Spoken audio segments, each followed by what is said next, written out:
Budget में किसान, युवा, महिला और गरीब, इन सभी पक्षों को, इन सबकी आकांक्षाओं को ध्यान में रख करके यह बजट प्रस्तुत हुआ है। स्वाभाविक रूप से इस बजट के माध्यम से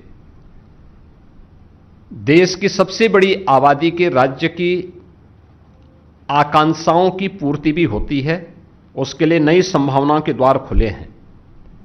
इसमें मुख्य रूप से जब हम ध्यान देते हैं, सबसे पहली बात है कि 10,000 करोड़ रुपए का एमएसएमई सेक्टर के लिए बजट का प्रावधान।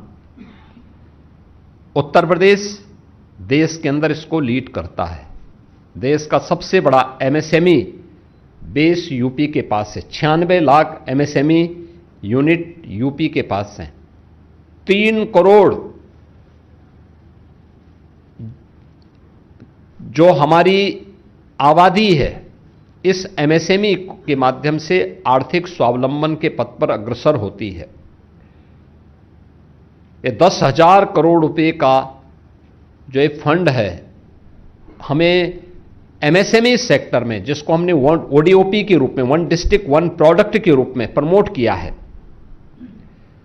जिसको हमने ब्रांडिंग की है, डिजाइनिंग के साथ, पैकेजिंग के साथ, एक्सपोर्ट के साथ जोड़ने का कार्य किया है।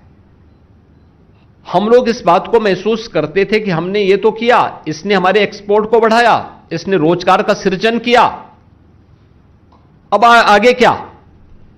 ये 10,000 करोड़ हमें इसके अगले भविष्य के लिए, इसको नई तकनीक के साथ जोड़ने के लिए, ट्रेनिंग के प्रोग्राम के साथ जोड़ने के लिए, एक्सपोर्ट के साथ जोड़ने के लिए, पैकेजिंग की नई संभावनाओं को आगे बढ़ाने में यह यूपी जैसे राज्य को मदद करेगा और यूपी सर्वाधिक लाभ इसका ले पाएगा। 12,20,000 करोड़ का इंफ्रास्ट्रक्चर का जो फंड तैयार किया गया है, इसके लिए घोषणा की गई है। स्वाभाविक रूप से इसमें इंफ्रास्ट्रक्चर विकास का है, कनेक्टिविटी का है और भी अन्य सेक्टर को आगे बढ़ाने का, जिनमें 7 रेलवे के नए कॉरिडोर,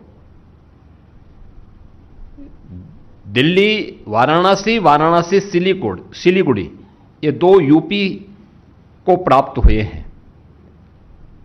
इन 2 नए रेलवे कॉरिडोर का लाभ